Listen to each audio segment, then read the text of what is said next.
கலைத்துறையில் சம்பாதிக்கிறதாராம். இந்த இஃப்தார் நிகழ்வு நடந்தது அவருடைய பணத்தில் நடந்துச்சா? விஜய் காசு கிடையாது. அதனாலதான் நீங்க போனீங்க.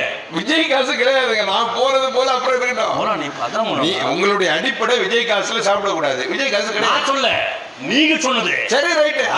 எல்லாம் ஒண்ணு. எங்களுக்கு எல்லாம் கூப்பிட்டு சினிமா போவாதீங்க, இதெல்லாம் ஹராம் ஹராம் சொல்லி கொடுத்துட்டு இன்னைக்கு நீங்க போயிட்டு வரீங்க. அவருடைய காசு இல்லைங்கிறனே. பள்ளிவாசல் தொழுகும் போது சாதாரண மனுஷன், அவன் ஏழை எளியனோ இல்ல கூலிக்காரனோ இல்ல முதலாளியோ எப்படி பண்ணாலும் சரி, பள்ளிவாசல ஒன்னா போனோம், தொழில ஒன்னா நிப்பாங்க, தோலுக்கு தோல் கொடுத்து நிப்பாங்க, எந்த பாரபட்சம் பார்க்க மாட்டாங்க, கடவுள் முன்னாடி எல்லாம் சரிசமம் நிப்பாங்க. கனிவா படித்து நீங்க உங்க வாயில தளபதி ஒருத்தர் புகழலாமா? என்ன நீங்க அல்லாஹ் புகழணும், நபிநாயகத்தை புகழணும், அவர்தான் போற்றக்கூடியவர். ஒரு தனி மனிதனை போற்றலாமா நீங்க?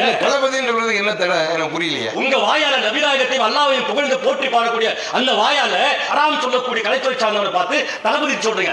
அவர் சினிமா நடிக்கும் போது நடிகைகளை இடுப்ப கிள்ளும் போது முத்தம் கொடுக்கும் போது தளபதி சொல்லப்பட்ட பேரு, அந்த பேரை வந்துட்டு பள்ளியை தொழு வைக்கும் போது